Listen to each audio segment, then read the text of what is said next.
So mulch is defined as an organic or inorganic material which is placed on soil to protect, cover, and enrich and insulate the soil. So different organic mulches include decayed bark, wood chips, leaves, conifer needles, lawn clippings, straw, and these are all decomposable, and these all add nutrients to the soil, but also needs to be renewed. So it's not something that you just put down one time and that you expect that it's going to last for several years, to 5 years, whatever it might be. Usually you have to apply mulch once every 2 to 3 years. I would prefer if you added mulch every year, but um, typically it's every 2 to 3 years that you need to be applying mulch. Mulch provides a lot of benefits to the soil, including soil moisture being conserved, soil fertility increased, and a decrease in soil erosion. Soil moisture is conserved because mulch reduces the evaporation from the top of the soil and result decreases drying out the soil. It also reduces weeds that can potentially use water and insulates the soil that can potentially protect the soil from extreme cold weather. Soil fertility is increased due to mulch because it decreases leaching, increases the rooting depth of the soil, and it better accelerates the soil. And it has a variation of nitrogen levels as well. And this will increase the soil fertility. Soil erosion is decreased due to mulch because mulch slows down the movement of water, which results in a faster infiltration rate for the soil. Mulch also breaks the impact of contact with the soil and water. So, disadvantages of improper mulching include volcanoing, excessive moisture, air temperature extremes. You can't have an increase of fire hazards. There may be toxicities, and there's effects of rooting depth. So when you're piling mulch against a tree trunk, right, you are increasing the stress of tree, the stresses to the tree, and you're inviting secondary predators such as borers, beetles, and diseases into the tree because you're damaging the phloem tissue. So when you're piling that mulch on a tree trunk, you're promoting so much moisture within the trunk, right? It needs to breathe, like what we talked about, needs to have a nice root flare. So if you're piling this mulch onto the tree trunk, you're damaging that phloem tissue, which results in those stressors. So here we have the notorious volcanoing mulching that is occurring. You do not see any roof flares right here, right? You see it just piled up top with the phone pole sticking straight up. So this is definitely improper mulching, and that can influence more stressors to the tree and aid in tree decline. So here's the right way to apply mulch. You see how there's a very nice root flare, right? Nice root flare extends to the drip line of the tree, right? That effective rooting area around the tree. And it looks very nice. You still see that nice root flare there. It's not piling against the tree like what we had before. So it may have some air temperature extremes, and this may be caused by mulching because mulch insulates the soil.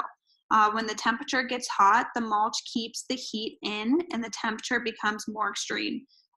So if planting flower beds or a garden in a mulched area, this can be very harmful towards them because the plants can become injured because of how hot that mulch gets, right? It's absorbing all of that heat in the summer, especially. So a lot of times in the summer, if you do have mulch, you want to kind of take it back from the stem of the different plants that you have, kind of take it back, at least in summer, so it doesn't become very toxic and it doesn't harm the tree. But in winter, it's such a benefit because that mulch is insulating the soil and insulating the root system. So there's toxicities that may occur by applying mulch through using the different species, eucalyptus, sawdust, leaves, different leaves, redwood, cedar, sawdust, Douglas fir, larch, and spruce bark.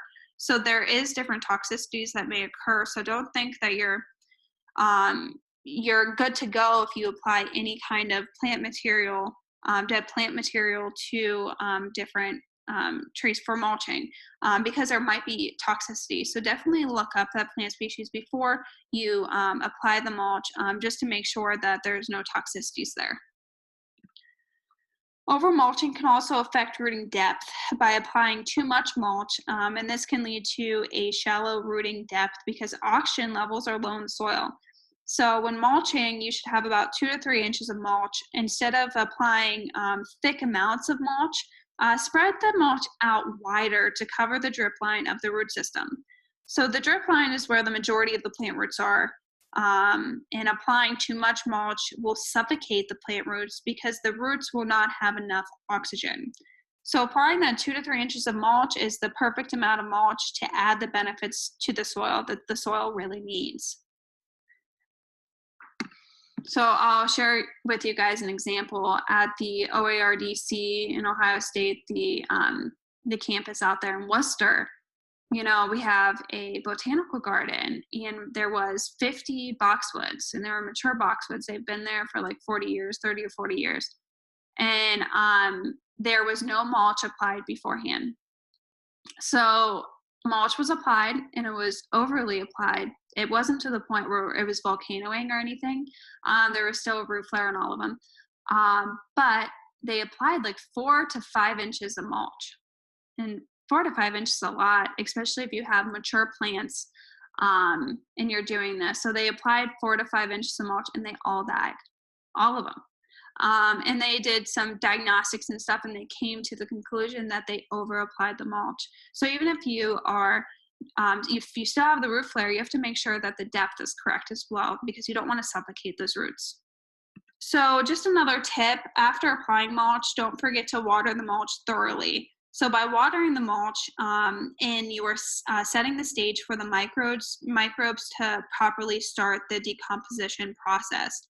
And if this is not performed, the mulch may become hydrophobic. Hydrophobic is when it's water resistant, and it may cause soil crusting. And soil crusting makes it difficult for the water to penetrate the soil. So after applying mulch, please just water the mulch in nice and thoroughly, and then you're good to go. If you don't water in this mulch, it becomes hydrophobic. And what's the point of having mulch if it's hydrophobic? If it's not penetrating if the water cannot penetrate the mulch, and the mulch is not really retaining that water.